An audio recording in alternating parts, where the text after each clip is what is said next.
వేల మంది కార్యకర్తలతో కూర్చొని దాదాపు 7, 8, 9, 10 గంటలు వారితో చర్చించాం. ఆ ప్రాసెస్లో చాలామంది డైరెక్ట్గా మైకులో మాట్లాడిన వాళ్ళు ఉన్నారు, కొంతమంది చిట్టీల మీద రాసిచ్చిన వాళ్ళు ఉన్నారు, కొంతమంది కేసీఆర్ గారికి ఉత్తరం అందించండి అని చెప్పి ఉత్తరాలు ఇచ్చిన వాళ్ళు ఉన్నారు. కాబట్టి మా పార్టీలో we encourage open culture, democracy కాబట్టి, డెమోక్రాటిక్ పార్టీ కాబట్టి, ప్రజాస్వామిక స్ఫూర్తి ఉన్న పార్టీ కాబట్టి మా పార్టీ అధ్యక్షుల వారికి ఎవరైనా సూచనలు చేయాలనుకుంటే ఉత్తరాలు రాయొచ్చు. అదేదో చాలా గొప్ప విషయం అన్నట్టు మీరందరూ అంత బాధపడిపోవాల్సిన అవసరం ఏం లేదు.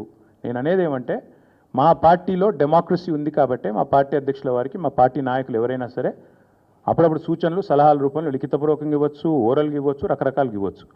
అట్లాగే నేను ఒక మాట మాత్రం చెప్తాను, మనం ఎవరైనా సరే పార్టీలో ఏ హోదాలో ఉన్నా కొన్ని విషయాలు అంతర్గతంగా మాట్లాడాల్సిన విషయాలు అంతర్గతంగా మాట్లాడితేనే బాగుంటుంది. పార్టీ ఫోరమ్స్ ఉన్నాయి, అధ్యక్షుల వారితో కలిసే అవకాశం ఉంది, లేదా ఆఫీస్ బేరర్స్ ఉన్నారు, కలిసి చెప్పుకునే అవకాశం ఉంది. కాబట్టి అంతర్గతంగానే కొన్ని విషయాలు మాట్లాడితే బాగుంటుంది. అది అందరికీ వర్తిస్తుంది, వీళ్ళకి వాళ్ళకని కాదు, అందరికీ వర్తిస్తుంది.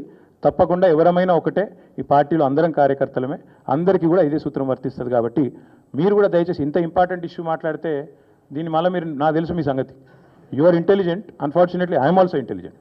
కాబట్టి నేనేమంటానంటే మీరు ఏం పెడతారో, మీరు ఏం హెడ్డింగ్ పెడతారో తెల్లారు నాకు తెలుసు, మీ బాధలు కూడా నాకు తెలుసు, మీ మేనేజ్మెంట్లోకి ఉండే అవస్థలు నాకు తెలుసు, రేవంత్ రెడ్డి గారి ఒత్తిళ్లు తెలుసు. కాబట్టి నేను ఎక్కువ చెప్పను, ఒకటి మాత్రం చెప్తాను, మా పార్టీలో డెమోక్రసీ ఉంది, మా పార్టీలో సలహాలు సూచనలు ఎవరైనా ఇవ్వచ్చు, ఎట్లా అయినా ఇవ్వచ్చు. గతంలో పార్లమెంట్ సమావేశాల సందర్భంగా లేఖలు వచ్చినాయి, సూచనలు వచ్చాయి, అట్లా వచ్చినప్పుడు వాటిని ప్రజాస్వామికంగా స్వీకరిస్తాం. జై తెలంగాణ. నేను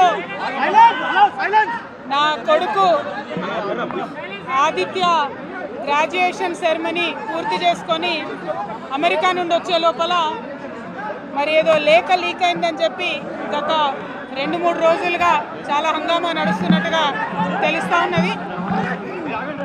మరి ఈ సందర్భంగా నేను చెప్పదలుచుకున్నది ఒకటే, 2 వారాల క్రితం నేను గౌరవనీయులు పెద్దలు కేసీఆర్ గారికి ఒక లేఖ రాయడం జరిగింది. నేను ఈ విధంగా కేసీఆర్ గారికి ఇదివరకు కూడా నా ఒపీనియన్స్ ఎప్పుడున్నా కూడా లేఖ ద్వారా చెప్పడం జరిగింది. అయితే ఈసారి నేను మొన్ననే చెప్పున్నాను, కుట్రలు కుతంత్రాలు జరుగుతూ ఉన్నాయని. నేను చెప్పిన కొద్ది రోజుల్లోనే మరి నేను అంతర్గతంగా కేసీఆర్ గారికి రాసినటువంటి ఉత్తరం బహిర్గతం కావడం అన్నది, ఇది మరి ఏం జరుగుతుందో అన్నది పార్టీలో ఉన్నటువంటి మనందరం, తెలంగాణ ప్రజలందరూ కూడా ఆలోచించుకోవాల్సినటువంటి విషయం.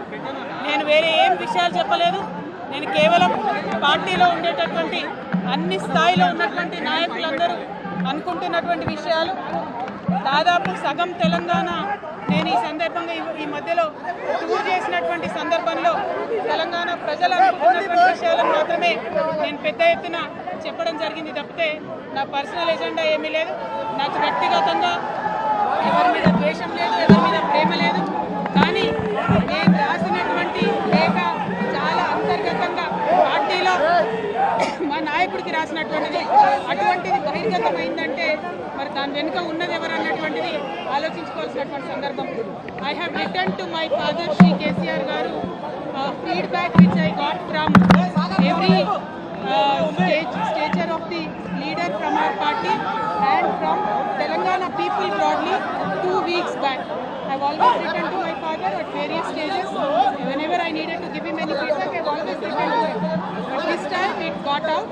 I believe it is the handiwork of some of the cowards in the party, and the party should decide how to deal with them. I have not written anything negative against KCR garu or the party. To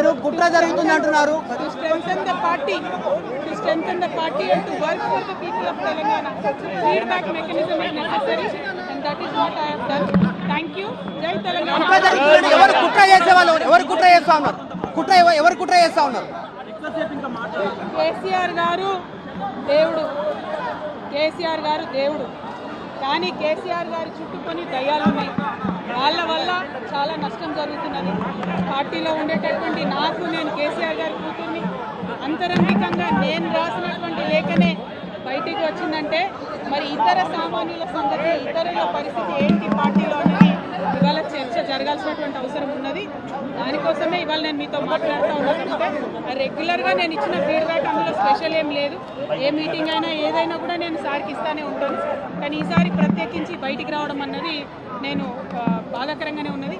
అయితే ఈ లేఖ ఈ విషయం అంతా చూసుకొని Congress BJP పార్టీలు బాగా సంబరపడుతున్నట్టున్నాయి. కోతి కొబ్బరికాయ దొరికినట్టుగా ఏదో బీఆర్ఎస్ పార్టీ ఆగమైంది, కేసీఆర్ గారికి ఏమో అంత సీన్ లేదు. మా నాయకుడు కేసీఆర్ గారి నాయకత్వంలోనే తెలంగాణ బాగుపడుతుంది, ముందుకు పోతుంది. అందులో ఎటువంటి అనుమానం లేదు. కేసీఆర్ గారి నాయకత్వంలోనే బీఆర్ఎస్ పార్టీ కూడా ముందుకెళ్తుందని చెప్పి నేను బలంగా